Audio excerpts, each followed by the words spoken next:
The Garden Report is brought to you by FanDuel, the exclusive wagering partner of the CLNS Media Network. Hey, Barry Manning here. Welcome to the Garden Report, back with Lauren Williams, making the trip up from Washington as the Hawks road trip continues here. Welcome back. And thank you. The Celtics pretty much dominated this game. 10-point game in the end, but they led by as many as 20. Attack Trae Young, attack DeJounte Murray, smaller guards as they do here, and end up with a fairly convincing win here with rebounding, with some timely shooting, and close the door. By the late stages of the fourth quarter there, Hawks made a big run in the third, a 19-5 run to make it close. But overall, Celtics, much like the first round, looked on a different level, even with Kristaps Porzingis out, even with Jrue Holiday out. Yeah, the Celtics were clearly the better team. I don't know if the Hawks want to rely on excuses. They're on the second night of a back-to-back game, having won over the Wizards yesterday. I think it was clear that the Hawks were a much more tired team. They were missing one of their rising stars. Technically, he's a third year, so he's not rising stars by all-star standards, but he's still a guy who has kind of put his name in the most improved race in Jalen Johnson. It's clear that his presence on the defensive boards was missed, and Clint Capella and Onyeka Okongwu were totally dominated by the Celtics bigs on Sunday. And the Hawks can rip off a bunch of threes, as we saw in the third. Interesting matchup to me still. Obviously, the first round went longer than people expected last year. Now Quinn Snyder, first full year, coaching there, full staff, all the rest. Johnson stepping up, as you mentioned. So I still find them an interesting team in the East. Probably going to be a more bottom half team. So potentially one the Celtics could see again here. And they outshot the Celtics from three. They got them up quickly. They got great looks in that second half. And that, you can see, challenge the Celtics at times because they're not used to many teams shooting the three-pointer at a rate as high as they do. And they got above 40% at one point, Atlanta did. But the rebounding, the mismatches, the turnovers ultimately pushed this one in Boston's direction. But still, Atlanta's going to keep it close whenever they play this team. Absolutely. I mean, shooting threes is what Quinn Snyder wants this team to do. He wants them to move the ball, find the next best option, get good looks. I think it helps that you have a star in Trae Young who's actually making his three-pointers now, and he wasn't making a ton of them toward the end of the game. You could see that the fatigue had started to catch up with him after he kind of put the team on his back in that first half, scoring 20 points by the end of the second quarter. So I think when a guy like Bogdan Bogdanovic is also hot, that also makes things difficult for opposing defenses in the Hawks' case. So I think it's going to be interesting if they can carry this momentum moving forward, just because with any shooting, it can be so up and down. You can have hot nights, you can have cold nights.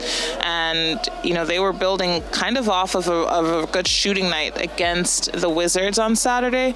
So maybe it'll catch up with them, but I think what they really need is for DeJounte Murray to be able to hit shots. 0 for 10 through 4:48 left in the fourth quarter, and he ended the night with 2 of, I think, 16 shots from the field. So not great. FanDuel is the exclusive wagering partner of the CLNS Media Network. Right now, new customers get $150 in bonus bets with any winning $5 moneyline bet. FanDuel, official partner of the NFL. Does Quinn get asked as much as Joe does if they shot too many threes tonight?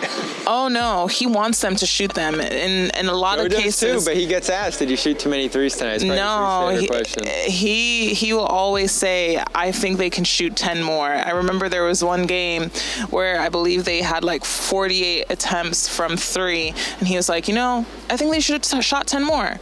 So he wants them to take the shots, especially if they're good looks. And that's not to say that he doesn't want them to work inside, but with a team like the Hawks and a smaller guard in Trae Young, they do, tend to turn over the ball when they try to drive into traffic. So I think that's one of the reasons why he wants them to take more threes, is to avoid as many situations where they can turn over the ball. And I think we're seeing hopefully the beginning of a 3-point dominant team in the Hawks. We've debated this. They have a tough road, and Atlanta does, Boston does too. The in-season tournament. Have the Hawks cared about it? Because the Celtics haven't seemed to. Tatum again tonight say he doesn't like the tiebreaker system. They didn't try too hard to rack up the score in the late stages of the Magic game, and both these teams, two of the better teams in the East, might be missing this thing. Absolutely. I think the Hawks care. I mean, in two of their in-season tournament games so far, they've not outscored, but they've gone over 130 points. So I think it's safe to say that they care, but they're 1-2 in the in-season tournament. So their chances aren't looking too good to advance past group stage play, but they definitely care. And I think it goes into this idea of them trying to be an unselfish team, and this in-season tournament tends to benefit those guys who are at the end of the bench who may not necessarily be making a lot of money on their guaranteed. Fernando, baby. Exactly, Garrison Matthews, if for the sickos who are into Hawks basketball. But yeah, I absolutely think that they care about it. It ups their competitiveness, and that's something that they want to be known for, is being a competitive team.